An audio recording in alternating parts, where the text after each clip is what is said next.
Assalamualaikum warahmatullahi wabarakatuh. Om Swastiastu, Namo Buddhaya, salam kebajikan. Selamat malam, kami dari kelompok 1 akan mempresentasikan hasil tugas 1 sampai tugas 7 kelompok kami. Sebelum dimulai, kami akan memperkenalkan diri terlebih dahulu. Nama saya Nur Aisyah Putri Aldriansyah dengan NPM 2008 1010157. Perkenalkan, nama saya Alif Indimiali dengan NPM 2008 1010013.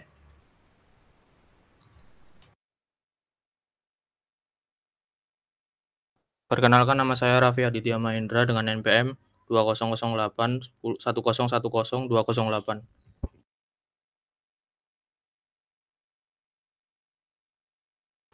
Perkenalkan, nama saya Rati Nur Aziza dengan NPM 2008 1010136.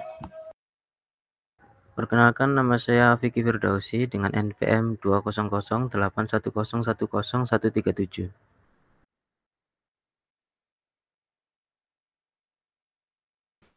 Bab 1.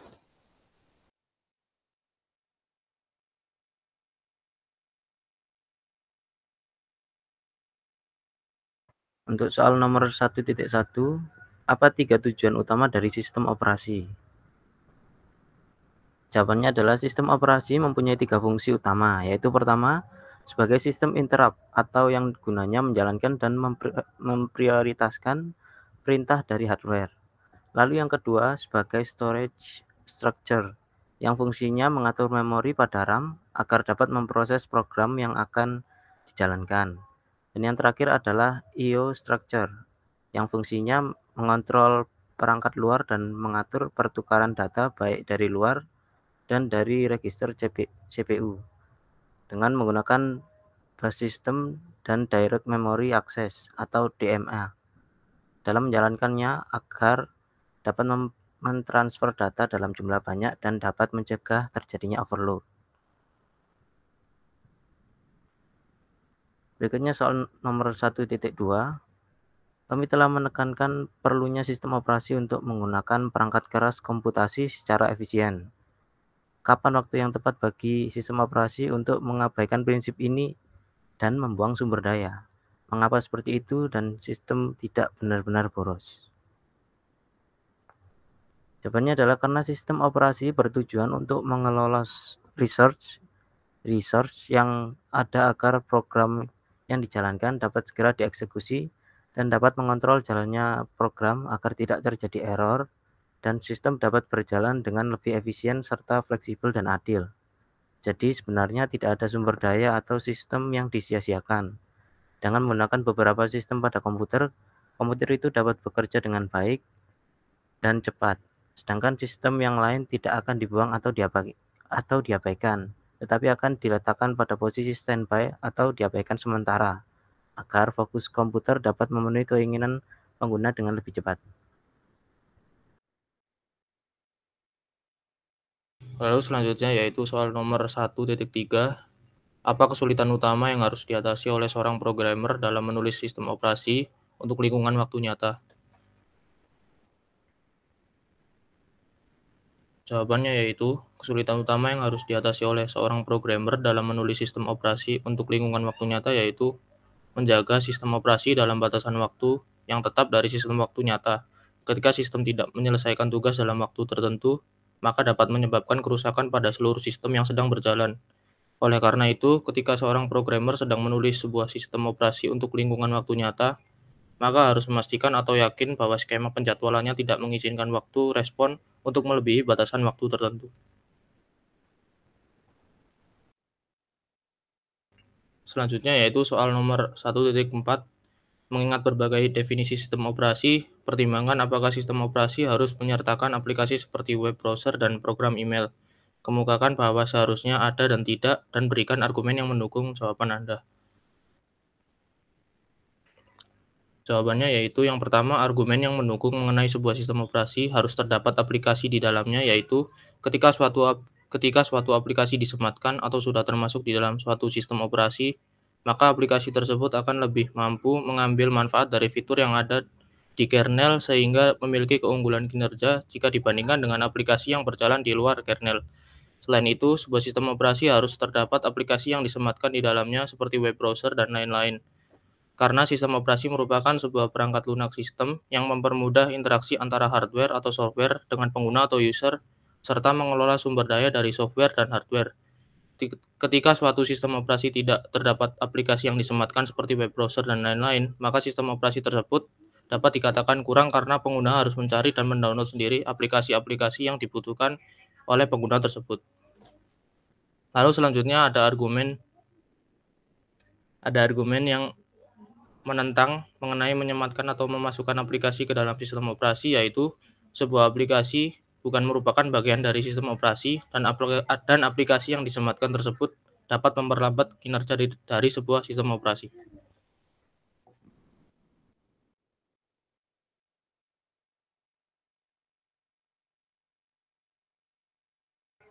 Selanjutnya untuk soal nomor 1.5. Bagaimana perbedaan antara mode kernel dan mode pengguna berfungsi sebagai bentuk dasar perlindungan keamanan? Perbedaan antara user mode dan kernel mode sebagai perlindungan dasar ada pada hak istimewa atau akses yang hanya dimiliki oleh kernel mode. Ada beberapa instruksi yang hanya dapat dieksekusi dalam kernel mode. Apabila instruksi tersebut dijalankan dalam user mode, maka akan dianggap ilegal. User mode tidak dapat langsung mengakses ke dalam inti komputer, sementara kernel mode yang merupakan perlindungan paling dasar dan paling terpercaya dapat melakukannya. Apabila terjadi crash dalam user mode, masih dapat dipulihkan. Sementara jika terjadi crash dalam kernel mode, akan segera menghentikan seluruh PC.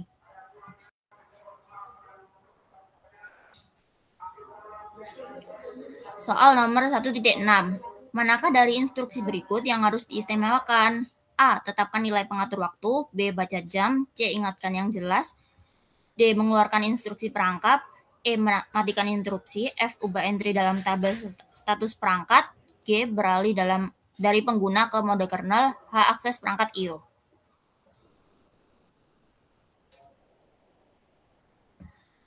Pengaturan timer. Instruksi ini membutuhkan CPU untuk mengubah kontrol pengatur waktu yang dilindungi, yang mengubah nilai pada tingkat sistem. Instruksi ini tidak dapat dijalankan dalam mode pengguna. Oleh karena itu, instruksi ini adalah instruksi yang diistimewakan.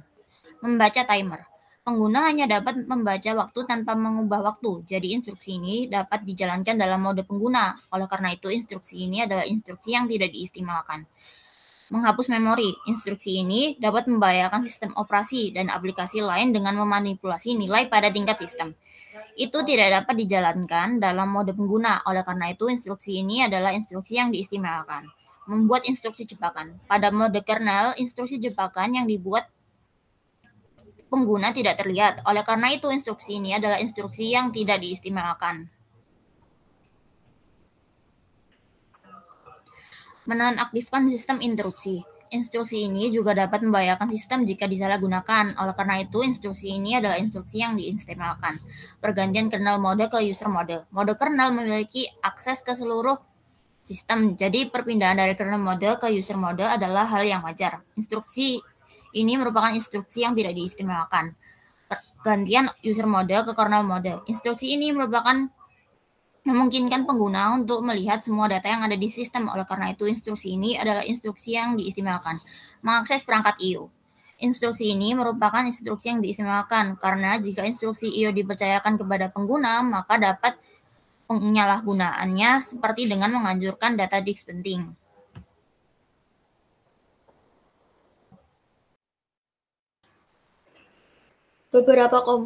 Soal nomor 1.7. Beberapa komputer awal melindungi sistem operasi dengan memanfaatkannya di partisi memori yang tidak dapat dimodifikasi oleh pekerjaan pengguna atau sistem operasi itu sendiri.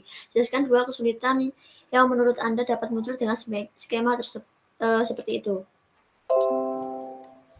Jika sistem operasi berada di dalam sebuah partisi yang dimana hal tersebut membuat user dan sistem operasi tersebut tidak bisa dimodifikasi, maka akan terjadi sebuah bug atau dalam menjalankannya bisa namun tidak bisa melakukan apa-apa. Bisa disederhanakan seperti ini. Jika seorang punya rumah, orang tersebut bisa masuk ke dalam rumah tersebut namun tidak bisa menjalankan aktivitas lain-lain seperti mandi, makan, dan lain-lain. Dikarenakan tidak memiliki sesuatu yang dapat dioperasikan sebagai si pemilik tuan rumah.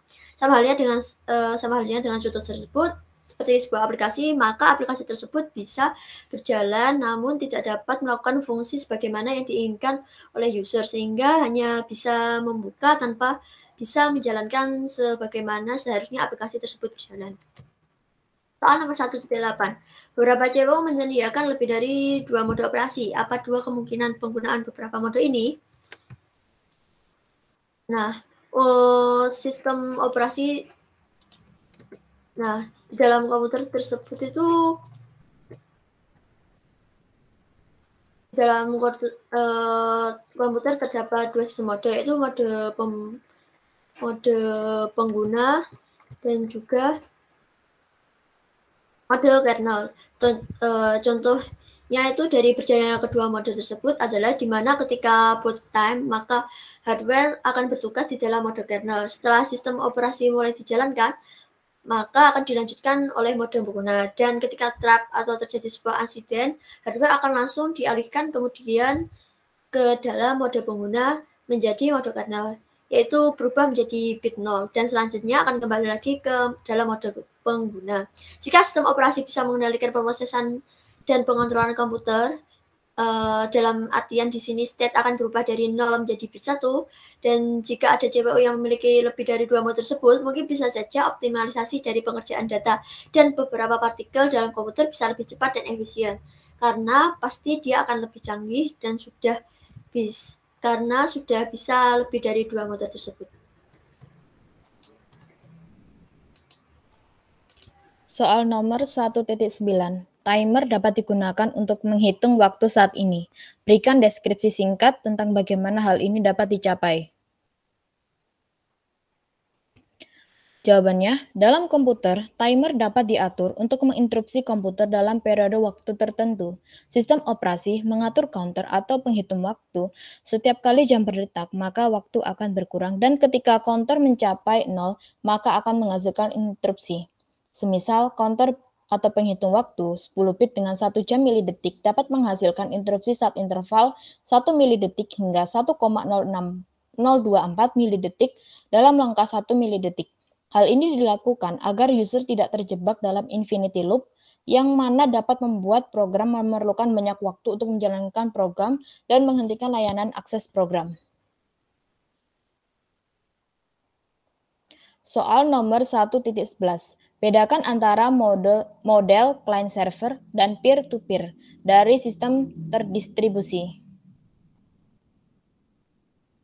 Yang pertama, client-server. Sistem server menanggapi permintaan yang dikirim oleh sistem klien.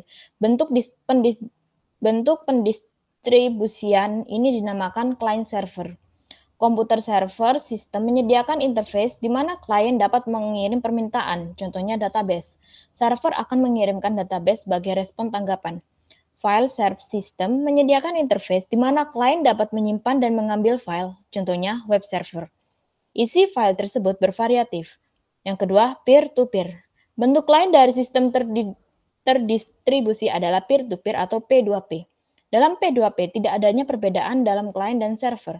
Semua node dianggap peer atau rekan dan dapat bertindak sebagai klien, server, atau keduanya. Dalam client server, server merupakan sebuah hambatan, akan tetapi berbanding terbalik di P2P, server dan klien memiliki tingkatan kesetaraan yang sama, agar dapat memiliki andil dalam jaringan peers. Timer dapat digunakan untuk menghitung waktu saat ini. Berikan deskripsi singkat tentang bagaimana hal ini dapat dicapai. Bedakan antara model server, client server, dan peer-to-peer dalam sistem terdistribusi. Node harus bergabung dalam jaringan P2P. Setelah node tersebut bergabung, maka node tersebut dapat menyiarkan permintaan layanan ke semua node lain dalam jaringan yang akan ditanggapi melalui protokol pertemuan. Napster, Gnutella, Skype merupakan contoh dari peer-to-peer. Sistem peer-to-peer memiliki keunggulan dibanding client server.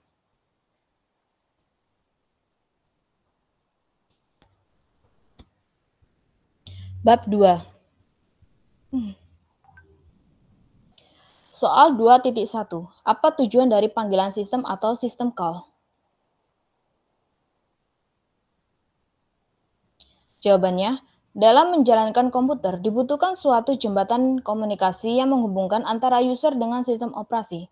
Sistem call merupakan antarmuka user program untuk memerintah sistem operasi agar melakukan tindakan yang diinginkan oleh user. Sistem call biasanya ditulis dalam bahasa tingkat tinggi atau bahasa C atau bahasa C++. Meskipun dalam beberapa kasus tertentu, seperti perintah tingkat rendah, sistem call juga ditulis dengan bahasa assembly.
Selanjutnya, Mbak.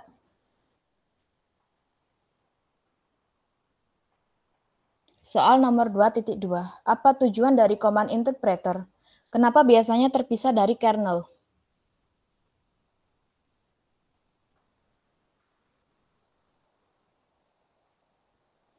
Sebagian besar sistem operasi membuat command interpreter sebagai program khusus ketika program pertama kali dijalankan.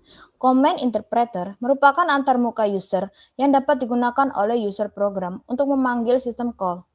Command interpreter berfungsi menerima perintah dengan diketik oleh user, kemudian dieksekusi atau dijalankan. Perintah yang diketik bisa sebagian merupakan perintah yang sudah built-in atau disediakan command lainnya, sehingga pengguna hanya mencari tahu apa saja perintah yang sudah disediakan. Command interpreter biasanya terpisah dari kernel karena terdapat proteksi dalam virtual machine. Setiap virtual machine terdapat proteksi masing-masing, sehingga terpisah satu dengan lainnya.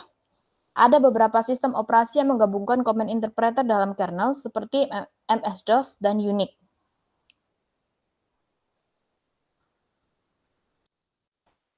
Soal nomor 2.3. Panggilan sistem apa yang harus dijalankan oleh penerjemah perintah atau shell untuk memulai proses baru pada sistem Unix? Panggilan sistem fork yang kemudian diikuti oleh panggilan sistem exec merupakan panggilan sistem yang paling sering digunakan untuk memulai proses baru dalam sistem Unix. Untuk memulai proses baru, pada awalnya shell akan mengeksekusikan panggilan sistem fork. Panggilan sistem fork akan membuat salinan yang hampir sama dengan program sebelumnya. Program yang dipilih tersebut akan dimuat ke dalam memori melalui panggilan sistem exec. Kemudian program akan dieksekusi.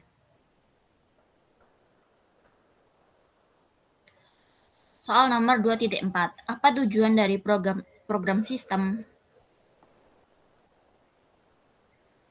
Program sistem merupakan kumpulan dari berbagai panggilan sistem yang berguna. Program sistem menyediakan fungsi-fungsi dasar yang sangat berguna untuk para pengguna, sehingga pengguna tidak perlu lagi menulis program-program dasar milik mereka sendiri untuk memecahkan masalah umum.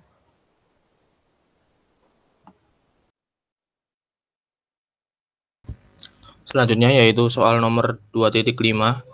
Apa keuntungan utama dari pendekatan berlapis untuk desain sistem? Apa kerugian dari pendekatan berlapis? Jawabannya yaitu yang pertama, kelebihan dari struktur pendekatan berlapis atau layered approach pada sistem operasi yaitu pada pendekatan berlapis, rancangan, spesifikasi, serta implementasi sistem operasi lebih disederhanakan. Selain itu, pendekatan berlapis memiliki sebuah rancangan modular di mana sistem dibagi menjadi beberapa modul dan setiap modul dirancang secara independen. Sistemnya juga menjadi lebih mudah untuk melakukan debug dan modify karena perubahan hanya mempengaruhi bagian terbatas dari sistem daripada menyentuh seluruh bagian dari sistem operasi tersebut. Selanjutnya, kekurangan dari pendekatan berlapis pada sistem operasi yaitu struktur ini lebih tidak efisien jika dibandingkan dengan implementasi lain. Selain itu, fungsi yang ada pada sistem operasi diberikan ke tiap lapisan secara hati-hati.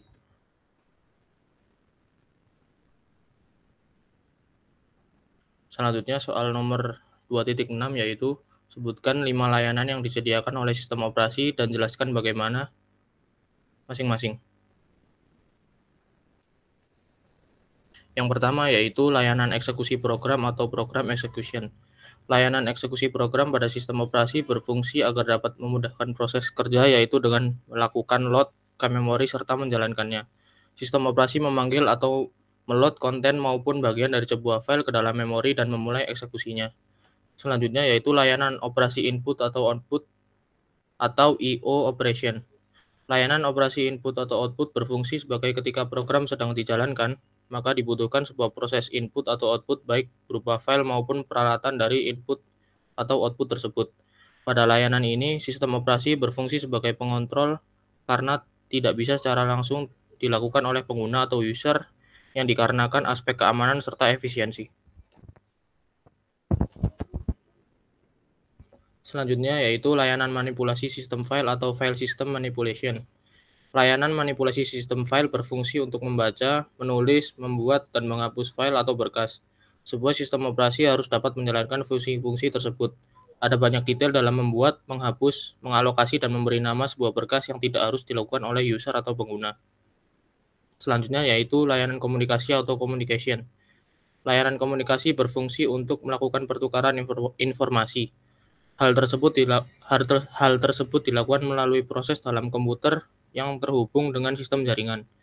Terdapat dua jenis layanan komunikasi oleh sistem operasi yang umum yaitu dengan shared memory dan message passing. Ketika sebuah pesan dikirim atau melewati antar sistem, maka harus diubah menjadi sebuah paket informasi, lalu dikirim ke jaringan pengontril, lalu ditransmisikan melalui media komunikasi dan dikembalikan ke sistem tujuan. Selanjutnya yaitu layanan mendeteksi kesalahan atau error detection. Layanan mendeteksi kesalahan berfungsi untuk menjamin kebenaran dalam proses komputer dengan cara melakukan pendeteksian error pada CPU, memori, dan program yang diinputkan oleh pengguna. Layanan ini mencakup bagian software dan hardware. Pada tingkat hardware, semua data yang ditransfer harus diperiksa untuk memastikan tidak adanya kerusakan data pada saat proses transfer. Pada tingkat software, media harus diperiksa untuk mengecek tingkat konsistensi data. Selanjutnya soal nomor 2.7, mengapa beberapa sistem menyimpan sistem operasi dalam firmware, sementara orang lain menyimpannya di disk? Jawabannya adalah operasi sistem diletakkan pada firmware dikarenakan kebanyakan sistem designer meletakkannya di firmware. Beberapa keuntungan yang didapat diantaranya operasi sistem yang tentunya penting bagi sebuah device agar dapat berjalan normal, tidak bercampur dengan data pribadi atau data yang akan diperoleh oleh user saat menggunakannya, dan memudahkan upgrade sistem yang biasanya terjadi secara berkala, dan agar sistem dapat lebih fleksibel, up to date, dan dapat berjalan dengan lebih baik lagi. Selanjutnya nomor 2.8, bagaimana sebuah sistem dapat dirancang untuk memungkinkan pilihan sistem operasi? Dari mana untuk boot? Apa yang perlu dilakukan oleh program bootstrap? Jawabannya adalah dalam operasi sistem dapat memilih program mana yang akan dijalankan dengan tujuan agar sistem dapat tetap menjalankan kernel modul meskipun dalam kondisi yang berbeda-beda, dan akan memudahkan user jika user ingin mengganti operasi sistem yang sudah terpasang dengan operasi sistem lainnya seperti Linux dan lain-lain. Dengan begitu user mempunyai kesempatan untuk mengatur ulang sistem operasi pada perangkat mereka seperti Windows atau macOS dan tetap dapat berjalan normal meskipun berganti menjadi Linux. Program Bootstrap adalah bagian kode yang ada pada setiap device komputer dan terpasang secara default yang akan dijalankan jika device itu dinyalakan. Namun sebelum itu, user dapat mengubah sistem boot yang ada dan menampilkan boot manager agar user dapat memilih sistem boot mana yang akan dipakai. Contohnya adalah Ubuntu, Gentoo, dan lain-lain. Untuk menjalankan program mereka, sistem akan memuat file yang berisi program kernel ke dalam memori dalam waktu yang sama. Program Bootstrap juga akan mendiagnosa aspek apa saja yang dimiliki oleh sistem dari CPU register ke device controller dan isi dari memori utama device tersebut. Beberapa saat kemudian, operasi sistem akan aktif.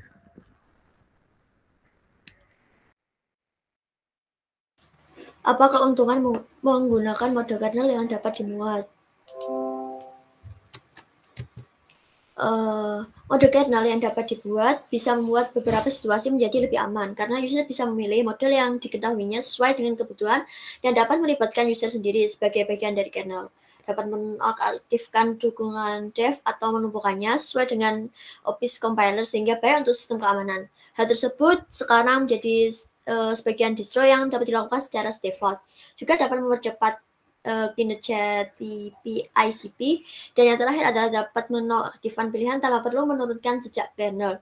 Yang penting RAM-nya rendah lingkungan, seperti saat menggunakan 256 MB RAM sistem sebagai router. Hal ini sangat membantu.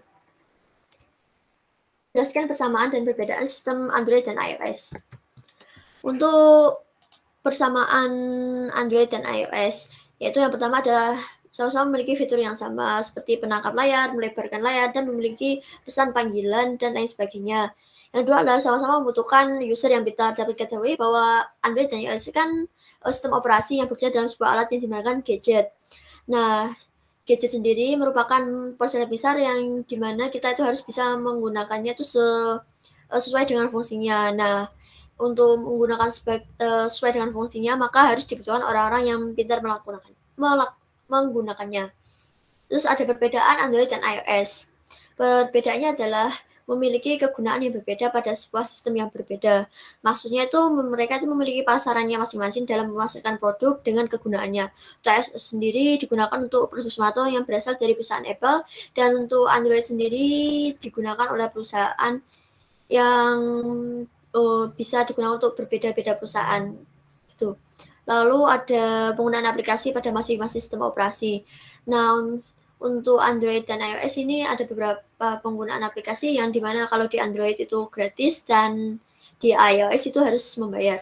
Terus ada yang selanjutnya ada mode berbagi data, di mana mode berbagi data sendiri itu Android dan iOS memiliki perbedaan. Kalau iOS itu sangat ketat keamanannya dan juga lebih aman, namun sangat lebih susah untuk mode berbagi data jika memiliki sistem operasi yang berbeda. Sedangkan Android dia itu keamanannya sedikit lebih lemah, namun untuk berbagi datanya itu bisa kayak lebih cepat dari iOS gitu. Lalu ada modifikasi tampilan. Hal ini Android menang telak ya daripada iOS, karena Android itu dapat membebaskan penggunanya untuk dapat merubah tampilan sesuai dengan yang diinginkannya. Beda dengan iOS yang biasanya harus membayar atau sesuai dengan tampilan iOS yang tersedia. Gitu. Bab 3.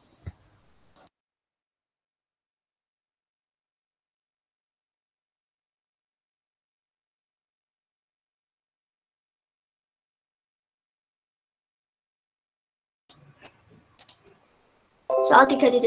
Menggunakan program yang ditujukan pada gambar 3.30, jelaskan output apa yang akan dihasilkan pada line A. Nah, untuk soal 3.30 codingannya seperti ini. Maka hasilnya itu akan tetap 5, yaitu ketika J memperbaiki kopian nilainya, dan juga saat itu juga kontrol kembali ke Pares dan nilainya pun akan tetap 5. Selanjutnya, soal nomor 3.2, termasuk proses Indo awal, berapa banyak proses yang dibuat oleh program yang ditujukan oleh gambar 3.31. Untuk codingannya seperti itu, maka banyak proses yang akan dibuat dari gambar 3 titik itu adalah ada 8 proses.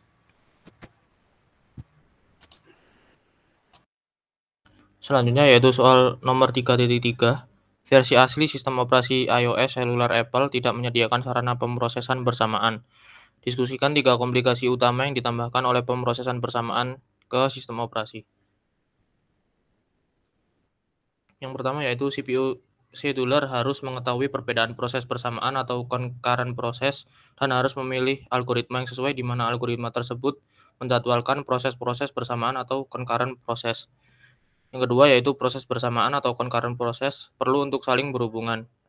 Dan karena itu sistem operasi harus mengembangkan satu atau lebih metode untuk menyediakan komunikasi hubungan antar proses. Yang ketiga yaitu karena mobile device memiliki slot memori yang terbatas, maka sebuah proses yang mengatur memori dengan buruk akan berdampak negatif secara keseluruhan pada proses bersamaan atau concurrent proses lain. Oleh karena itu, sistem operasi harus mengelola atau mengatur memori untuk mendukung beberapa concurrent proses.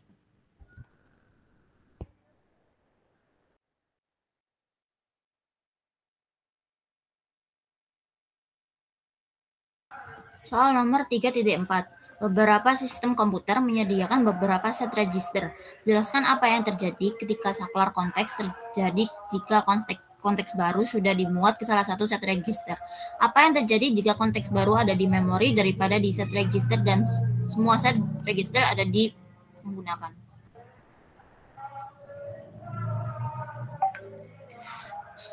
Jika peralihan konteks terjadi ketika konteks baru sudah dimuat ke salah satu set register, maka pointer CPU akan menunjuk ke proses baru tersebut. Proses ini hanya membutuhkan waktu yang sangat sedikit. Namun sebaliknya, jika konteks baru tersebut ada di memori dan semua set register sedang digunakan, maka salah satu konteks dalam set register perlu dikorbankan untuk dipindahkan ke dalam memori. Kemudian konteks baru yang tadinya ada di memori harus segera dimuat menuju set register yang kosong. Waktu yang dibutuhkan oleh proses ini biasanya cukup lama tergantung dengan bagaimana salah satu konteks dalam set register dikorbankan.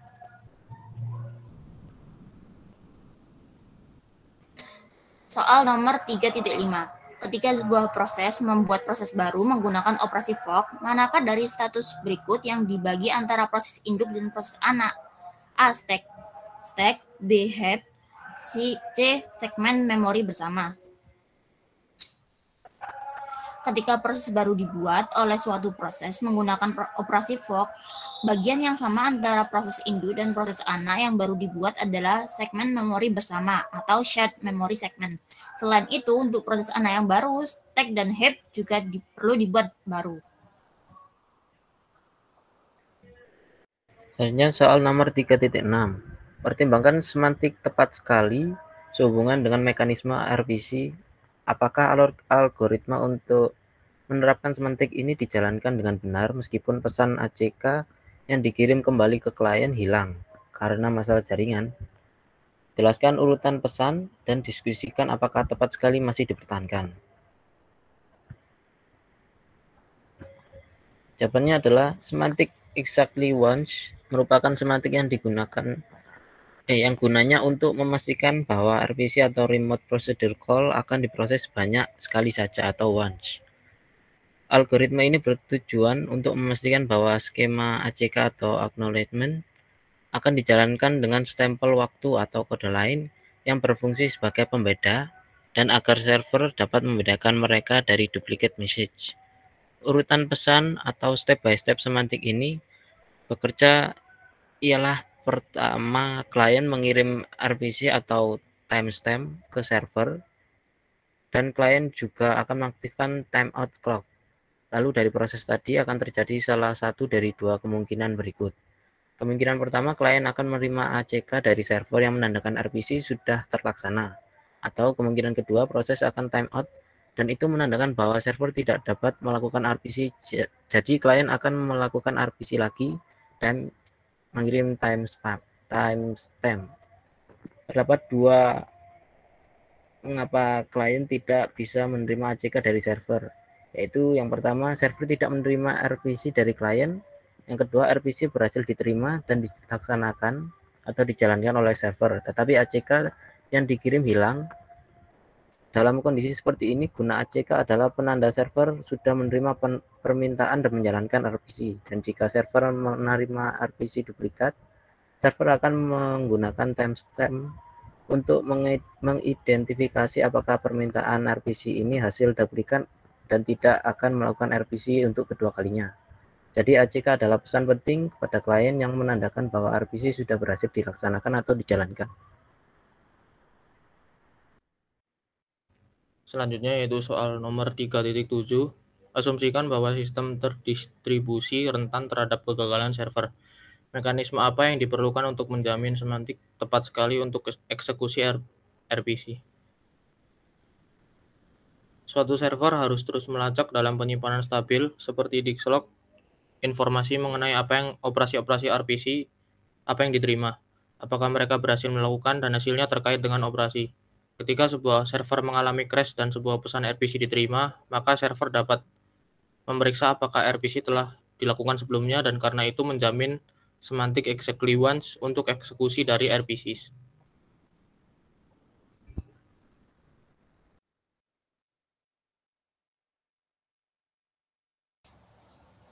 Soal nomor 3.12.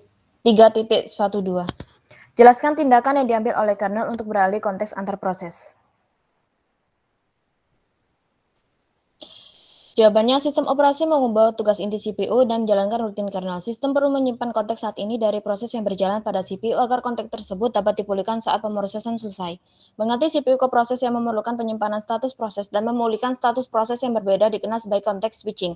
Tindakan yang dilakukan kernel untuk memproses konteks switching adalah ketika menanggapi instruksi jam, sistem operasi akan menyimpan PC dan user stack pointer dari proses yang sedang dijalankan dan mentransfer kontrol ke interupsi jam kernel. Interupsi jam kernel menyimpan sisa register sama seperti mesin lain saat keadaan register pointer mengambang dalam proses PJB. Sistem operasi memanggil jadwal untuk menentukan proses berikutnya yang akan dieksekusi. Kemudian sistem operasi mengambil kembali status proses selanjutnya dari PJB dan mengembalikan register. Operasi pemulihan ini membawa prosesor kembali ke keadaan di mana proses ini sebelumnya terganggu. Dieksekusi dalam mode pengguna dengan hak istimewa. Soal nomor 3.14. Jelaskan peran proses init atau sistem pada Unix dan Linux sistem dalam penghentian proses. Init adalah induk dari semua proses yang dijalankan oleh kernel selama boot system. Prinsip kerjanya adalah membuat proses dari script yang disimpan dalam file atau etc atau init tab. Biasanya memiliki entry yang menyebabkan init memunculkan getty pada setiap baris yang dapat digunakan user untuk masuk. Hal ini dapat mengontrol proses otonom yang diperlukan sistem tertentu. Selanjutnya 3.15, termasuk proses induk awal, berapa banyak proses yang dibuat oleh program yang ditunjukkan pada gambar 3.32.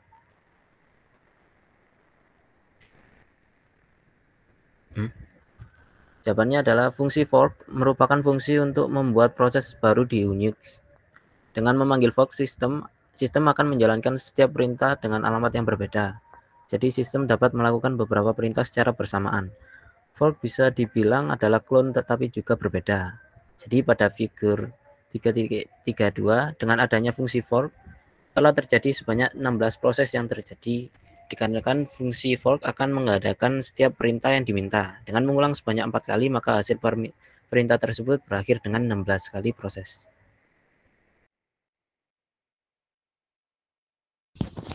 Bab 4. Yang pertama yaitu soal nomor 4.1. Berikan 3 contoh pemrograman di mana multithreading memberikan kinerja yang lebih baik daripada solusi single-threaded.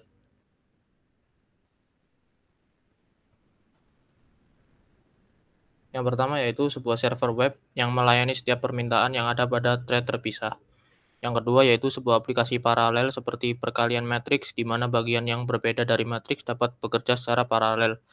Yang ketiga yaitu suatu program GUI interaktif seperti debugger di mana thread digunakan untuk memantau input pengguna, thread lain merepresentasikan aplikasi yang sedang berjalan, dan sebuah thread ketika memonitoring performa. Menggunakan hukum Abdal, hitung peningkatan percepatan aplikasi yang memiliki komponen paralel 60%, Untuk yang pertama adalah 2 inti perumusan, yang kedua adalah 4 inti perumusan. Nah, untuk yang pertama adalah ya untuk menghitung percepatannya adalah 1 dibanding 1 di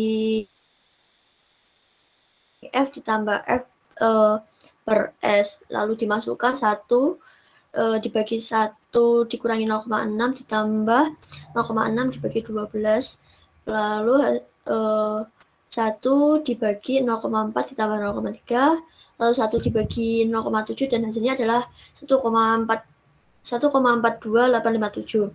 Yang untuk yang B ada 6 perumusan, yaitu 1 dibagi 1 per F ditambah F per S, lalu 1 dikurangi 0,6 ditambah 0,6 dibagi 4, lalu 1 dibagi 0,4 ditambah 0,5, dan yang terakhir adalah 1 dibagi 0,55 dan hasilnya adalah 1,8181.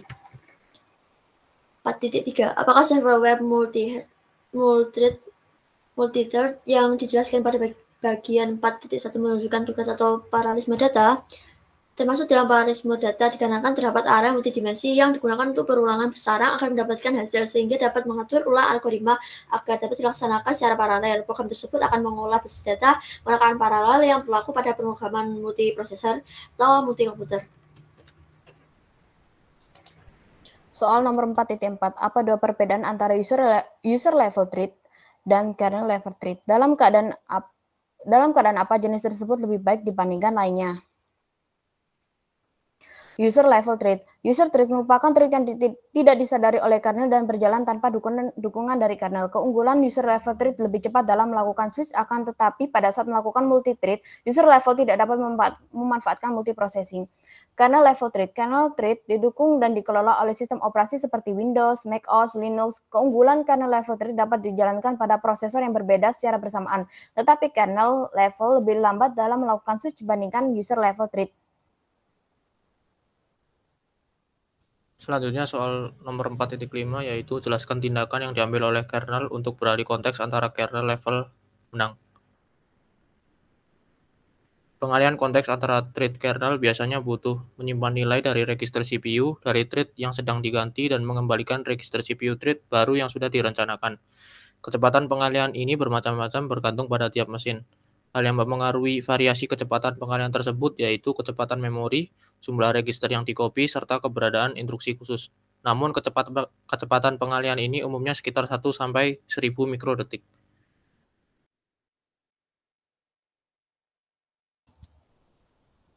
Soal nomor 4.6. Apa dua perbedaan antara user level thread dan kernel level thread? Dalam keadaan apa jenis tersebut lebih baik dibandingkan yang lainnya? Thread tidak membutuhkan sumber daya baru untuk mengeksekusi karena thread berukuran lebih kecil dari proses. Membuat suatu proses membutuhkan proses control block atau PJP, di mana PJP tersebut berisi peta memori, data file yang terbuka, dan environment yang membutuhkan struktur data yang lebih besar sehingga membutuhkan waktu yang lebih lama. Sedangkan untuk membuat user atau kernel thread cukup membutuhkan struktur data kecil untuk menampung set register, stack, dan prioritas. Soal nomor 4.9. Dalam keadaan apa solusi multithread menggunakan multiple utas kernel memberikan kinerja yang lebih baik daripada utas tunggal solusi pada sistem prosesor tunggal? Solusi multithread pada kernel akan bekerja lebih baik dibanding solusi single thread di sistem prosesor tunggal pada keadaan di saat sebuah program mungkin akan sering mengalami peak fault atau ketika diharuskan menunggu sistem event yang lain. Hal ini dikarenakan pada proses multithread akan ada kernel thread lain yang dapat diaktifkan untuk melakukan pekerjaan yang berguna ketika kernel thread sebelumnya mengalami peak fault. Sementara itu, pada proses single thread ketika mengalami peak fault, maka tidak akan mampu melakukan pekerjaan yang berguna ketika hal itu terjadi. Soal nomor 4.10. Manakah dari komponen status program berikut yang dibagikan ke seluruh utas dalam proses multithread? A. Daftarkan nilai, B. Memori tumpukan, C. Variabel global, D. Memori tumpukan. Bagian yang sama dibagikan pada setiap thread dalam proses multithread adalah heap memories dan global variable. Sementara itu untuk nilai register dan tumpukan memori tiap thread selalu berbeda. Selanjutnya soal nomor 4.11, dapatkah solusi multi-thread menggunakan beberapa utas tingkat pengguna mencapai kinerja yang lebih baik pada sistem multiprosesor daripada sistem prosesor tunggal? Jelaskan. Jawabannya, sebuah sistem multi-thread yang berisi banyak thread atau multiple user level thread tidak dapat menggunakan prosesor yang berbeda dalam sistem multiprosesor secara bersamaan.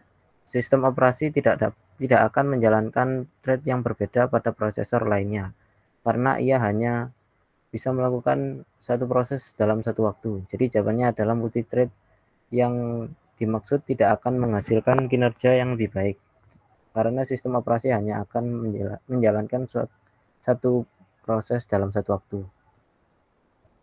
Selanjutnya soal nomor 4.13, apakah mungkin untuk memiliki konkurensi tetapi tidak paralelisme? Jelaskan.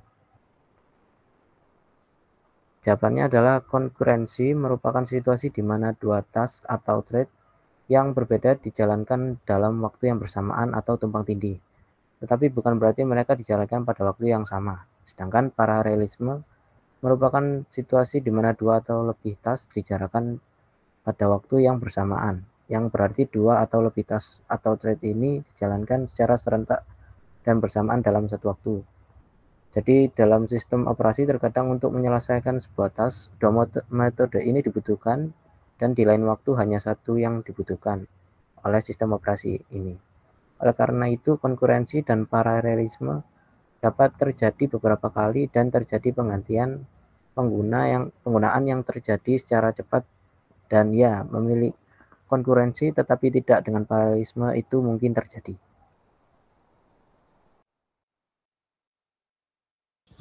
Bab 5. Soal nomor 5.1. Algoritma penjadwalan CPU menentukan urutan eksekusi proses terjadwalnya. Diberikan N proses yang dijadwalkan pada satu prosesor, berapa banyak jadwal berbeda yang mungkin? Berikan rumus dalam hal N. Karena terdapat N proses yang bisa dijadwalkan, dan jadwal yang pertama dapat dilakukan untuk setiap proses dari N yang ada, maka jumlah total jadwal yang mungkin adalah N faktorial, atau N kali N dikurangi 1, dikali N dikurangi 2, dikali seterusnya. Soal nomor 5.2, jelaskan perbedaan antara penjadwalan preemptif dan non-preemptif. Pada preemptif, CPU dialokasikan ke proses dalam waktu yang terbatas. Sebaliknya, dalam non-preemptif, CPU dialokasikan ke proses sampai berakhir atau beralih ke status menunggu. Yang kedua, pada preemptif, ketika ada prioritas yang lebih tinggi, proses eksekusi terganggu. Dan pada non-preemptif, ketika ada prioritas yang lebih tinggi, proses eksekusi tidak terganggu dan menunggu sampai proses eksekusi selesai. Pada preemptif, yang ketiga, terdapat overhead yang mengalihkan proses dari status ready ke status running. Pada non-preemptif, tidak memiliki overhead dari status running ke status ready. Yang keempat, pada preemptif, jika terdapat banyak prioritas tinggi, maka prioritas rendah harus menunggu lama. Pada non-preemptif, jika CPU dialokasikan ke proses yang memiliki ledakan waktu besar, maka proses yang memiliki ledakan waktu kecil harus menunggu lama. Yang kelima, pada preemptif bersifat fleksibel dengan mengizinkan proses kritis mengakses CPU saat tiba di antrian siap, meskipun ada proses yang sedang berjalan. Pada non-preemptif bersifat kaku karena jika ada proses kritis yang memasuki antrian siap, proses yang sedang berjalan di CPU tidak dapat terganti. Yang keenam, pada preemptif menjaga integritas data yang dibagikan sehingga ada asosiatif biaya. Pada non-preemptif tidak menjaga integritas data yang dibagikan sehingga tidak asosiatif biaya. Selanjutnya soal nomor 5.3. Misalkan proses berikut tiba untuk dieksekusi pada waktu yang ditunjukkan. Setiap proses akan berjalan selama jumlah waktu yang tercantum. Dalam menjawab pertanyaan, gunakan penjadwalan non-preemptif dan dasarkan semua keputusan pada informasi yang Anda miliki pada saat keputusan harus dibuat. Waktu proses kedatangan waktu burst sebagai berikut. Yang pertama, A. Berapa waktu penyelesaian rata-rata untuk proses ini dengan algoritma penjadwalan FCFS? B. Berapa waktu penyelesaian rata-rata untuk proses ini dengan menggunakan algoritma penjadwalan SJF. C. Algoritma SJF seharusnya meningkatkan kinerja, tetapi perhatikan bahwa kami memilih untuk menjalankan proses P1 pada waktu 0, karena kami tidak tahu bahwa dua proses yang lebih pendek akan segera tiba. Hitung berapa rata-rata waktu penyelesaian jika CPU dibiarkan menganggur untuk 1 unit pertama dan kemudian penjadwalan SJF digunakan. Ingat bahwa proses P1 dan P2 sedang menunggu selama waktu idle ini, sehingga waktu tunggu mereka dapat meningkat. Algoritma ini dapat dikenal sebagai penjadwalan pengetahuan masa depan. Jawabannya adalah yang pertama A. Rata-rata perputaran untuk proses ini adalah 8 ditambah 12 kurang 0 dikali 4. Lalu ditambah 13 kurang 10. Dan hasilnya dibagi 3. Yang rata-ratanya adalah 10,53. B. Rata-rata perputaran untuk proses ini 8 ditambah 9 dikurang 1 ditambah 13 kurang 0 kali 4. Lalu semua dibagi 3. Hasilnya 9,53. C. Rata-rata perputaran untuk proses ini 2 dikurang 1 ditambah 6 dikurang 0 kali 4. Lalu ditambah 14 dikurang 0. Semuanya dibagi 3.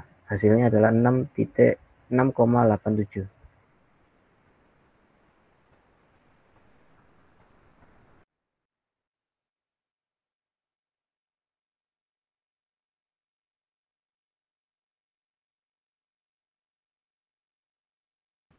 Selanjutnya adalah 5.4. Ini maaf, ada kesalahan penulisan soal nomor soalnya. Untuk 5.4, pertimbangkan rangkaian proses berikut dengan panjang waktu burst CPU yang diberikan dalam milidetik. Proses diasumsikan telah tiba pada urutan P1, P2, P3, P4, P5, semuanya pada waktu 0. Yang pertama, A. Gambarlah 4 bagan GAN yang menggambarkan pelaksanaan proses ini menggunakan algoritma penjadwalan berikut, yaitu FCFS, SJV, prioritas non-preemptif, yaitu angka prioritas yang lebih besar menyiratkan prioritas yang lebih tinggi, dan R yaitu kuantumnya sama dengan 2. Yang B. Berapa waktu penyelesaian setiap proses untuk masing-masing algoritma penjadwalan di bagian A, dan yang C. Berapa waktu yang ditunggu dari setiap proses untuk masing-masing algoritma penjadwalan ini. Untuk jawaban yang A adalah gambarnya adalah seperti itu. Lalu untuk jawaban yang B, yaitu waktu yang untuk melakukan penyelesaian pada setiap proses adalah untuk FCFS, dia setelah dihitung semuanya, jadi dari P1 yaitu 2 dikurangi 0 sama dengan 2, P2 sama dengan 3 dikurangi 0 sama dengan 3, sampai seterusnya menghasilkan 20. Lalu SJV itu P1 3 dikurangi 0 sama dengan 3, sampai selanjutnya akan menghasilkan waktu 12. Untuk yang di bawahnya itu ada prioritas non-repetitif ya, maaf ini kekurangan penulisan, yaitu P1 sama dengan 15 dikurangi 0 sama dengan 15, lalu P2 yaitu 20 dikurangi 0 sama dengan 20, sampai hasilnya itu 13. Lalu yang terakhir ada round robin, yaitu P1 sama dengan 2 dikurangi 0 sama dengan 2, lalu lanjut P2 3 dikurangi 0 sama dengan 3, sampai seterusnya, yaitu hasilnya 18. Lalu untuk yang C, yaitu menghitung waktu tunggu dari setiap proses untuk masing-masing algoritma penjadwalan. Yang pertama untuk FFS itu dihasilkan 15, untuk SJV itu dihasilkan 7, untuk non-preemptif dihasilkan 8, dan untuk round robin dihasilkan 13. Lalu untuk yang D, yaitu manakah algoritma yang menghasilkan waktu tunggu rata-rata minimum untuk semua proses. Itu untuk FFS itu waktu tunggunya 6,2, SJV 4,6, dan non-preventif yaitu waktunya adalah 11. Lalu soal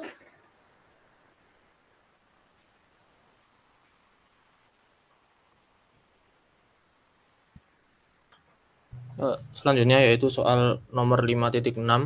Apa keuntungannya memiliki ukuran kuantum waktu yang berbeda pada tingkat yang berbeda dari sistem antrian bertingkat?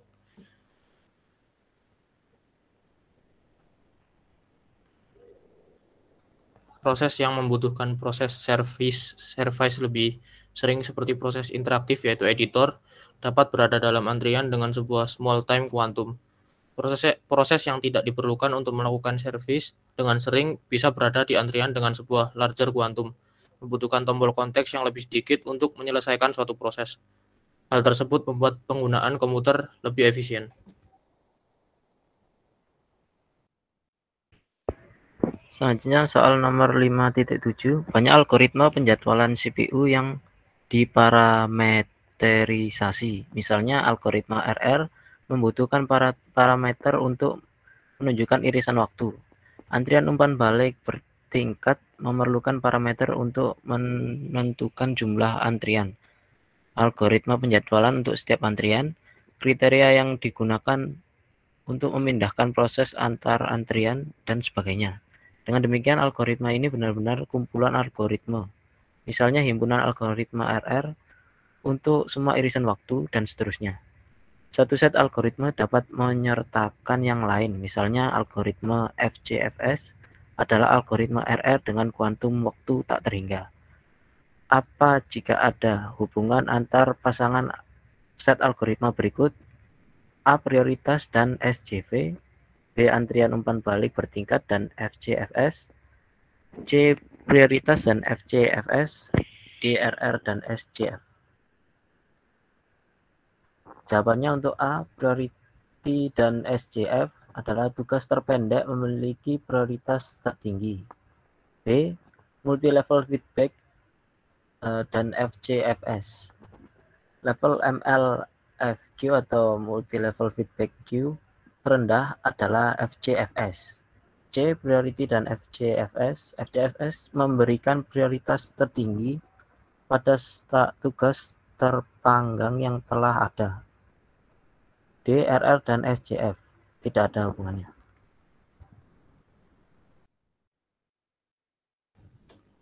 Lalu soal nomor 5.8, misalkan algoritma penjadwalan CPU mendukung proses-proses yang telah menggunakan waktu prosesor paling sedikit di masa lalu. Mengapa algoritma ini mendukung program terikat I/O namun tidak secara permanen membuat program terikat CPU kelaparan? Algoritma tersebut akan mendukung program I/O bound karena permintaan CPU burst yang relatif singkat atau pendek oleh mereka. Namun program CPU bound tidak akan kelaparan karena program I/O bound akan relatif sering melepaskan CPU dengan relatif sering untuk melakukan I/O mereka. Soal nomor 5.9. Bedakan antara penjadwalan PCS dan SCS. Jawabannya yang pertama, PCS diimplementasikan pada many to many dan one to many, sementara SCS diimplementasikan pada mode one to one. Di PCS, penjadwalan bersifat lokal sehingga threads bersaing dalam proses yang sama. Di SCS, semua thread bersaing untuk CPU. Selanjutnya, PCS adalah penjadwalan berbasis prioritas di mana prioritas ditetapkan oleh programmer.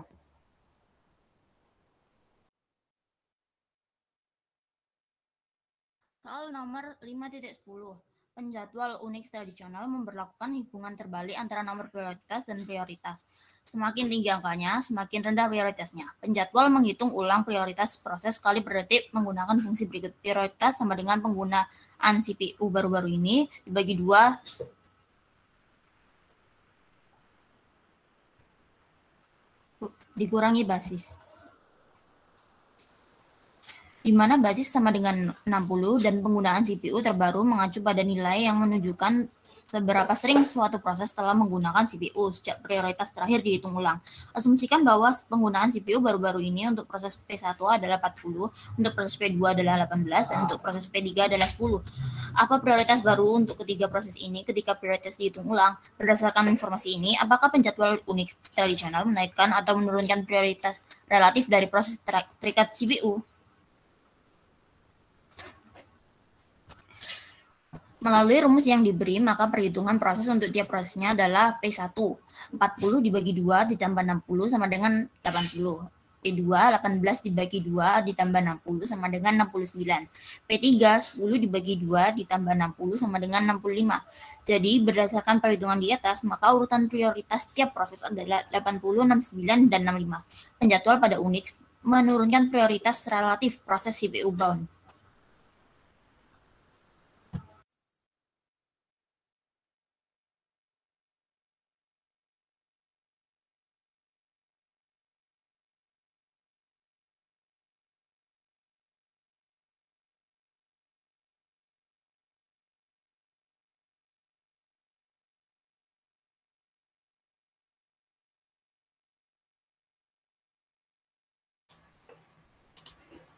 Soal nomor 5.21. Proses berikut sedang dijadwalkan menggunakan algoritma penjadwalan Robin preventif. Setiap proses diberi prioritas numerik dengan angka yang lebih tinggi menunjukkan prioritas relatif yang lebih tinggi. Selain proses yang tercantum di bawah, sistem juga memiliki tugas idle, yaitu tidak menggunakan sumber daya CPU dan diidentifikasikan sebagai idle. Nah, tugas ini memiliki prioritas 0 dan dijadwalkan setiap kali sistem memiliki proses lain yang tersedia untuk dijalankan. Panjang kuantum waktu adalah 10 satuan. Jika suatu proses yang didahului oleh proses prioritas lebih tinggi, proses didahulukan ditempatkan di akhir antrian. Untuk jawabannya adalah seperti ini. FCFS, itu tabelnya. Untuk Robin, seperti itu. Dan SJV, seperti itu. Dan priority adalah seperti itu. Bab 6.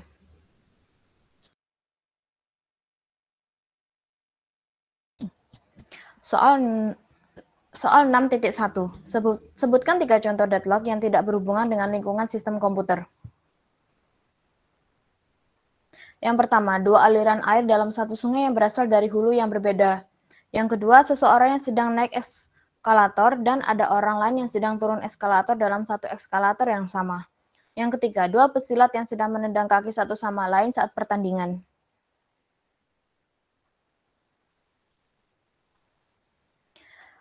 Soal nomor 6.2. Misalkan suatu sistem dalam keadaan tidak aman, tunjukkan bahwa thread dapat menyelesaikan eksekusinya tanpa memasuki keadaan deadlock. Keadaan sistem tidak aman belum tentu menyebabkan deadlock. Jika sistem memiliki 12 sumber daya yang dialokasikan di antara proses P0, P1, dan P2 seperti yang tertera dalam tabel di bawah. Sistem ini dalam keadaan tidak aman karena proses P1 telah selesai dan membebaskan total 4 sumber daya. Akan tetapi proses P0 dan P2 tidak dapat dijamin selesai. Akan tetapi ada kemungkinan proses melepaskan sumber daya sebelum dilakukan permintaan lebih jauh lagi. Contohnya, proses P2 dapat melepaskan sumber daya sehingga meningkatkan sumber daya menjadi 5 sehingga memungkinkan proses P0 untuk selesai dan membebaskan total 9 sumber daya. Kemudian proses P2 dapat diselesaikan juga.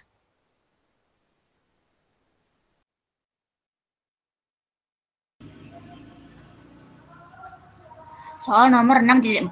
Metode yang mungkin untuk menjaga kebuntuan adalah dengan memiliki satu sumber daya tingkat tinggi yang harus diminta sebelum sumber daya lainnya. Misalnya jika beberapa utas mencoba mengakses objek sinkronisasi A sampai dengan E, kebuntuan mungkin terjadi. Objek sinkronisasi tersebut dapat mencakup teks, semafor, variabel kondisi, dan sejenisnya. Kita dapat menjaga kebuntuan dengan menambahkan objek ke-6F. Setiap kali sebuah utas ingin memperoleh kunci sinkronisasi untuk objek A sampai dengan E, ia harus terlebih dahulu memperoleh kunci untuk objek F. Solusi ini dikenal sebagai penahanan. Kunci untuk objek A sampai dengan E terdapat di dalam kunci untuk objek F. Bandingkan skema ini dengan skema menunggu melingkar pada bagian 8.5.4. Login polisi lebih baik didefinisikan dengan cakupan sesempit mungkin, karena itulah kenapa containment solution tidak bisa dikatakan sebagai solusi yang baik dalam menangani deadlock, karena solusi ini menghasilkan cakupan yang baik cakupan yang terlalu besar. Sementara itu, pendekatan circular weight lebih memungkinkan untuk menghindari deadlock karena tidak memperbesar ruang lingkupnya.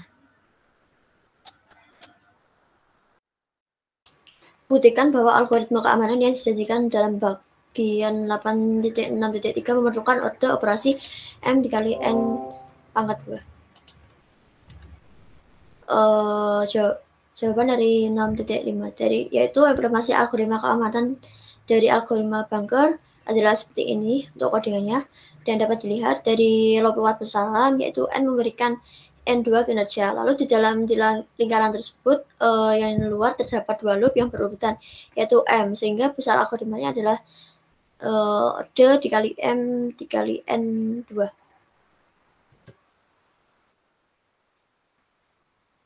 Soal nomor 6.6. Pertimbangan sistem komputer yang menjalankan 5.000 pekerjaan per bulan dan tidak memiliki skema pencegahan kebuntuan atau penghindaran kebuntuan. Kebuntuan terjadi sekitar 2 kali per bulan dan operator harus menghentikan dan menjalankan kembali sekitar 10 pekerjaan per kebuntuan.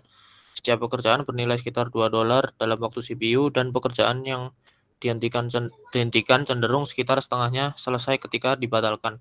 Seorang programmer sistem telah memperkirakan bahwa algoritma penghindaran kebuntuan seperti algoritma Bunker dapat dipasang di sistem dengan peningkatan sekitar 10% dalam waktu eksekusi rata-rata per pekerjaan.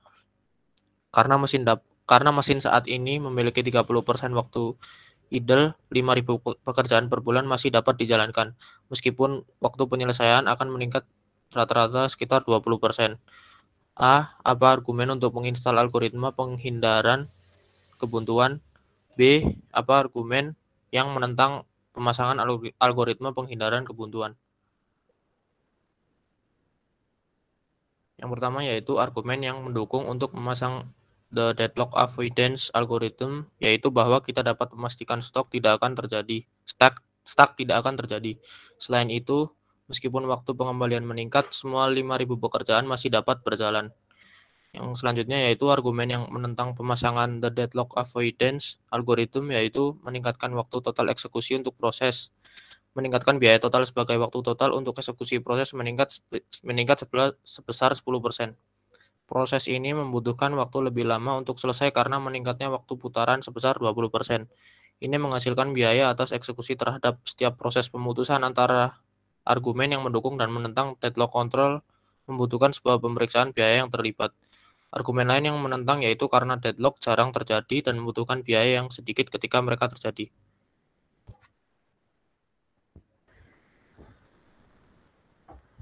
Selanjutnya nomor 6.7, dapatkan sistem mendeteksi bahwa beberapa utasnya kelaparan. Jika Anda menjawab ya, jelaskan bagaimana caranya. Jika Anda menjawab tidak, jelaskan bagaimana sistem dapat menangani masalah kelaparan. Jawabannya tidak. Sistem tidak bisa mendeteksi bahwa ada beberapa proses yang kelaparan, karena untuk mendeteksi hal tersebut dibutuhkan kemampuan yang belum tersedia.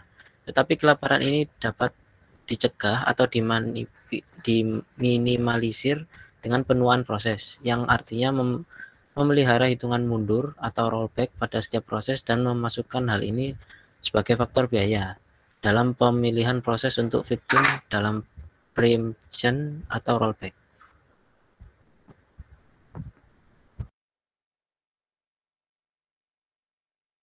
Selanjutnya yaitu soal nomor 6.8.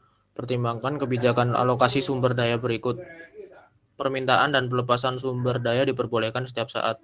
Jika permintaan sumber daya tidak dapat dipenuhi karena sumber daya tidak tersedia, maka kami memeriksa setiap utas yang diblokir menunggu sumber daya. Jika utas yang diblokir memiliki sumber daya yang diinginkan, maka sumber daya ini diambil darinya dan diberikan ke utas yang meminta. Vektor sumber daya yang menunggu utas yang diblokir ditingkatkan untuk menyertakan sumber daya yang diambil. Misalnya, sebuah sistem memiliki 3 jenis sumber daya dan vektor yang tersedia diinisialisasi ke 4,2,2. Jika utas T0 meminta 2,2,1, ia mendapatkannya. Jika T1 meminta 1,0,1, ia mendapatkannya. Kemudian jika T0 meminta 0,0,1 itu diblokir, sumber daya tidak tersedia. Jika T2 sekarang meminta 2,0,0, ia mendapatkan yang tersedia 1,0,0 serta yang dialokasikan ke T0 karena T0 diblokir. Vektor alokasi T0 turun menjadi 1,2,1 dan vektor kebutuhannya naik menjadi 1,0,1. Bisakah kebutuhan terjadi? Jika Anda menjawab ya, berikan sebuah contoh. Jika Anda menjawab tidak, tentukan kondisi perlu mana yang tidak dapat terjadi. B. Bisakah pemblokiran tanpa batas terjadi? Jelaskan jawabanmu.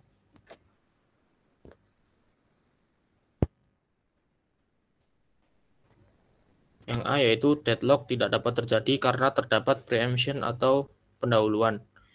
B. Ya, dapat terjadi. Sebuah proses mungkin tidak pernah memperoleh semua sumber daya yang dibutuhkannya ketika mereka terus-menerus didahului oleh serangkaian proses lain seperti proses C, sehingga dapat mencuri sumber daya dan menghalangi proses tersebut untuk berjalan.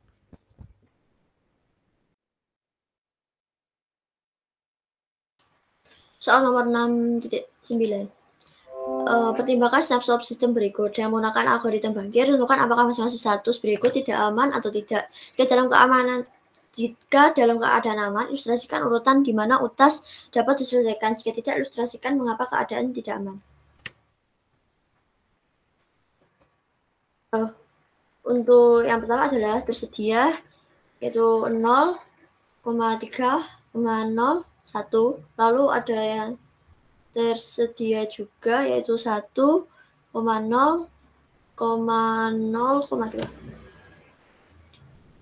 Lalu jawabannya adalah yang tersedia 0,301, yaitu kurang aman. Karena tidak semua proses dapat menyelesaikan semua kegiatan yang dilakukan. Yang selesai hanyalah P2, P1, dan P3. Yang tersedia yang 1,002 aman karena semuanya dapat terselesaikan. Soal nomor 6.10. Misalkan Anda telah mengkodekan algoritma keamanan menghindaran kebuntuan yang menentukan apakah suatu sistem dalam keadaan aman atau tidak. Dan sekarang telah diminta untuk mengimplementasikan algoritma pendeteksi kebuntuan. Dapatkah Anda melakukannya hanya dengan menggunakan kode algoritma keamanan dan mendefinisikan ulang max sama dengan waiting plus allocation, di mana waiting adalah vektor yang menentukan sumber daya untuk thread yang saya tunggu dan allocation seperti yang didefinisikan dalam bagian 8.6. Jelaskan jawabanmu. Ya, dapat. Vektor max memiliki permintaan maksimum yang mungkin dibuat oleh suatu proses. Ketika menghitung algoritma keamanan, kami menggunakan matriks need yang mewakili max dikurangi alokasi. Cara lain untuk menghitungnya adalah max sama dengan kebutuhan ditambah alokasi. Menurut pertanyaan, matriks menunggu memenuhi peran yang mirip dengan matriks kebutuhan. Oleh karena itu, max sama dengan kebutuhan ditambah alokasi.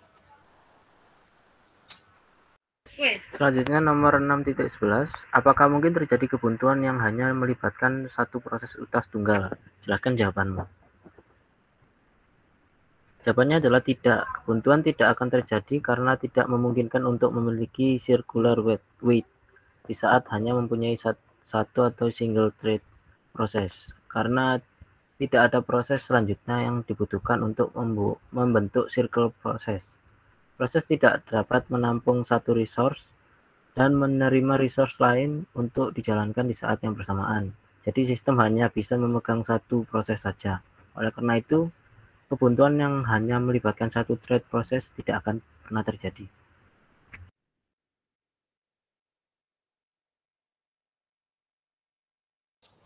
Bab 7. Yang pertama yaitu nomor 7.1. Sebutkan dua perbedaan antara alamat logis dan alamat fisik.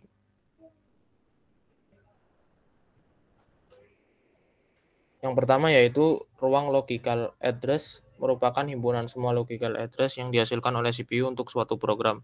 Sedangkan ruang physical address merupakan himpunan semua physical address yang dipetakan ke logical address yang sesuai.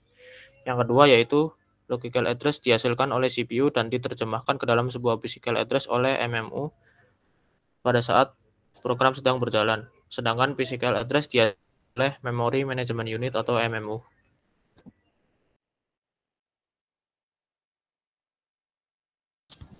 Soal nomor 7.2.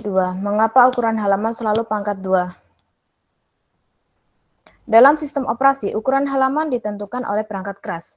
Penggunaan pangkat 2 sebagai ukuran halaman membuat terjemahan logis menjadi nomor halaman dan halaman offset sangat mudah.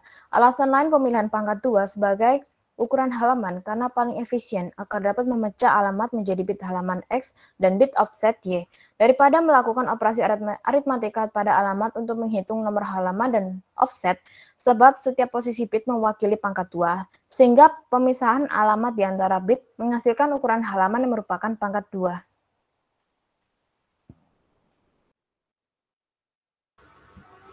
Soal nomor 7.3. Pertimbangkan sebuah sistem di mana sebuah program dapat dipisahkan menjadi dua bagian, kode dan data. CPU mengetahui apakah ia menginginkan instruksi atau pengambilan instruksi atau data, atau pengambilan atau penyimpanan data. Oleh karena itu, dua pasangan register basis limit disediakan, satu untuk instruksi dan satu untuk data. Pasangan register basis batas instruksi secara otomatis read-only, sehingga program dapat dibagi di antara pengguna yang berbeda. Diskusikan keuntungan dan kerugian dari skema ini. Keuntungan utama dari skema ini adalah mekanisme yang efektif untuk berbagi kode dan data. Misalnya, saat hanya satu salinan editor atau compiler yang perlu disimpan dalam memori, dan kode ini dapat dibagikan oleh semua proses yang membutuhkan akses ke editor atau kode compiler. Keuntungannya yang lain adalah perlindungan kode terhadap modifikasi yang salah. Satu-satunya kelemahan adalah bahwa kode dan data harus dipisahkan, yang biasanya ada dalam compiler generated code.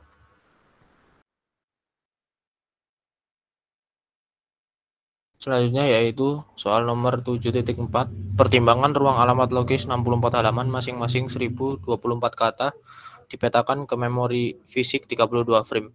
A. Berapa banyak bit yang ada di alamat logis? Mohon maaf, ini ada kurang satu pertanyaan lagi, yang B, yaitu berapa banyak bit yang ada pada alamat fisik.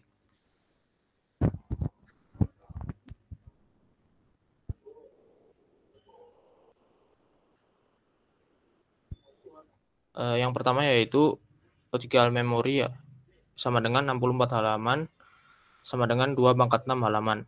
Ukuran dari tiap kata sama dengan 1024 sama dengan 2/10. Maka total dari logical memory sama dengan 2/6 dikali 2/10 sama dengan 2/16. Jadi logical address akan memiliki total 16 bits. Selanjutnya yaitu physical memory sama dengan 32 frame sama dengan 2/5 frame. Ukuran tiap kata sama dengan 1024 sama dengan 2/10. Maka total dari physical memory sama dengan 2/5 dikali 2/10 sama dengan 2/15. Jadi akan ada 15 bits pada physical address.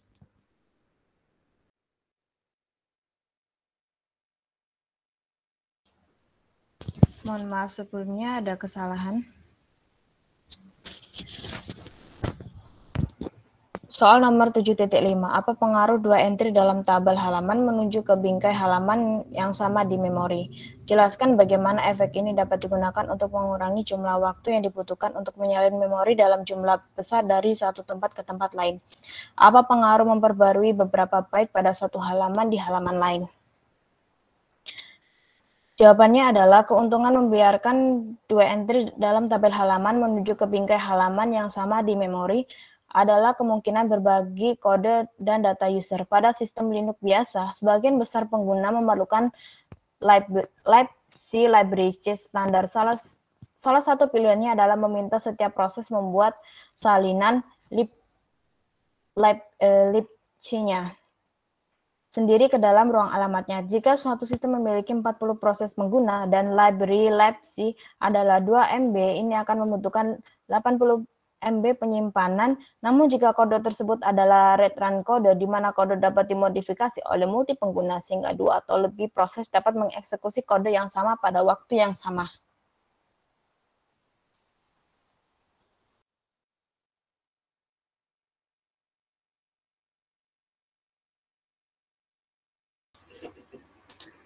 Diberikan 6 partisi memori 300 KB, 600 KB, 350 KB, 200 KB, 750 KB, dan 125 KB secara berurutan. Bagaimana algoritma yang paling cocok, paling pas, dan paling sesuai untuk mendapatkan proses ukuran 115 KB, 500 KB, 358 KB, 200 KB, dan 375 KB secara berurutan. Yaitu menggunakan yang pertama adalah menggunakan flashbulb, yaitu mengalokasikan lubang pertama yang besar, lalu pencariannya dimulai dari awal lubang atau lokasi sebelum pencarian first fit berakhir, akan berhenti ketika menemukan lubang yang besar. Untuk pencarian yang pertama yaitu 115 yaitu M1 dengan 300, dilanjutkan oleh M2 yaitu 600, dilanjutkan M3 yaitu 350, M4 yaitu 200, M5 150, M6 125. Untuk pencarian yang kedua yaitu 500, lalu sehingga M2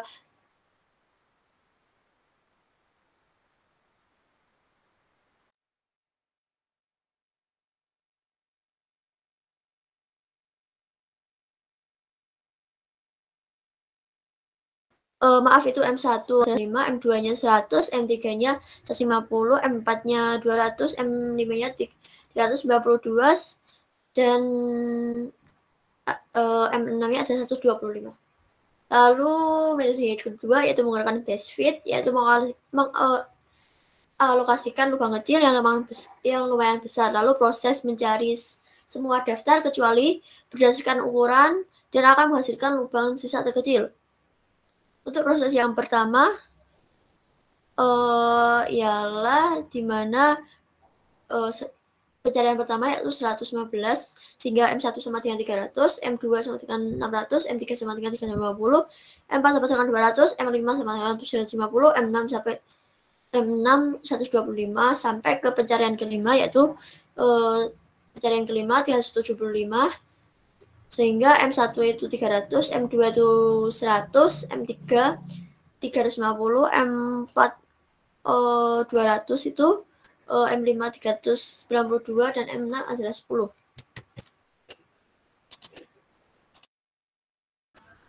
Soal nomor 7.7. Dengan asumsi ukuran halaman 1 KB, berapakah nomor halaman dan offset untuk referensi alamat berikut dalam bentuk angka desimal?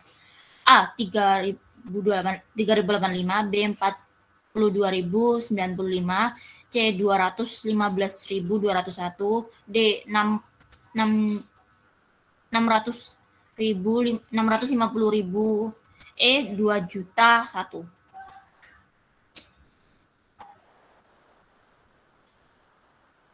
Untuk nomor halaman dari 3085 adalah 3, sementara offsetnya 13.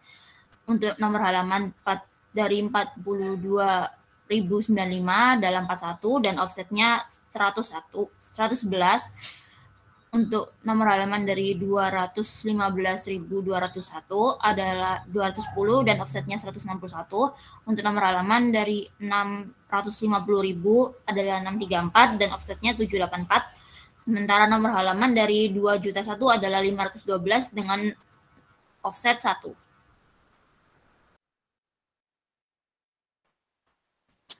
Sistem operasi BTV memiliki alamat virtual yaitu 21 bit. Namun pada perangkat tatanan tertentu, ia hanya memiliki alamat fisik 16 bit. Ini juga memiliki ukuran halaman 2 KB. Berapa banyak entry yang ada di masing-masing berikut, yaitu yang pertama adalah tabel halaman satu tingkat konvensional, dan yang B adalah tabel halaman berbalik. Berapa jumlah maksimum memori fisik dalam sistem operasi BTV?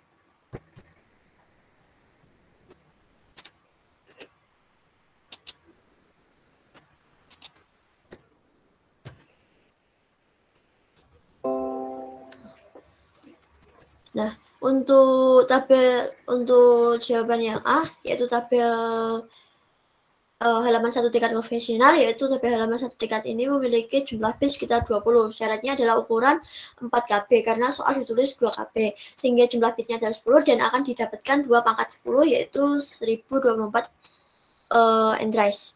Lalu tabel halaman terbalik yaitu memiliki jumlah bit yang lebih sedikit dari tabel halaman satu tingkat konvensional. Jika tabel satu tingkatnya memiliki 10 bit, maka yang didapat tabel terbalik hanya 5 bit, sehingga akan didapatkan 2/5, yaitu hasilnya ada 32. Untuk maksimum memori fisiknya adalah 16 dan dimasukkan rumus 2/16 dengan hasilnya adalah 655.560, yaitu sama dengan 64 KB. Selanjutnya soal nomor 7.9, pertimbangkan ruang alamat logis 256 halaman dengan ukuran halaman 4 KB dipetakan ke memori fisik 64 frame. A. Berapa banyak bit yang diperlukan dalam alamat logis? B. Berapa banyak bit yang diperlukan dalam alamat fisik? Jawabannya yang A, ukuran ruang alamat logika adalah 2 pangkat M. Misalkan M, di mana ruang alamat logika sama dengan nomor dari halaman dikali ukuran halaman. Jadi 256 dikali 4 KB atau 4096 sama dengan 1.048.576 atau 2 pangkat 20. Jadi M sama dengan 20.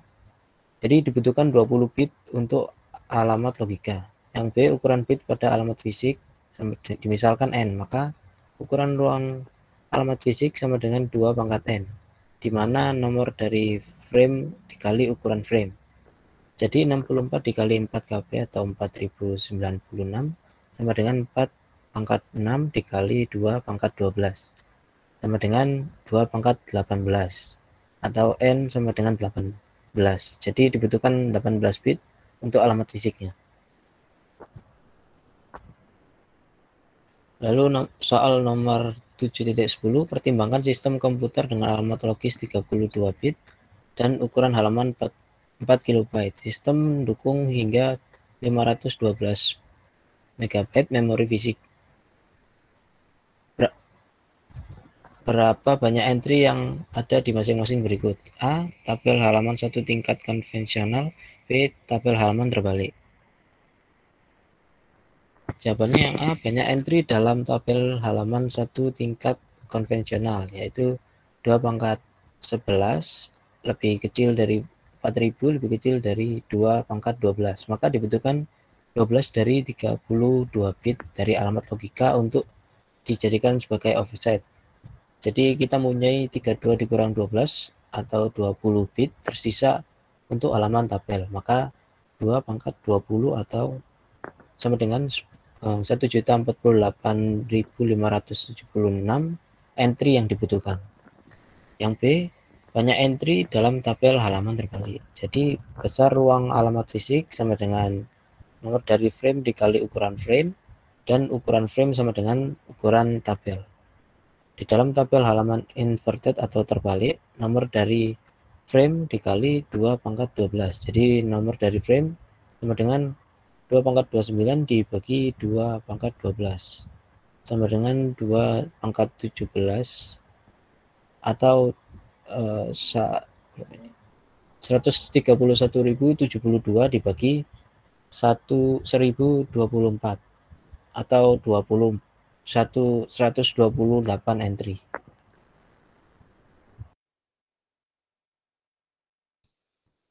Sekian presentasi dari kelompok kami. Bila ada kesalahan mohon dimaafkan. Terima kasih dan selamat malam.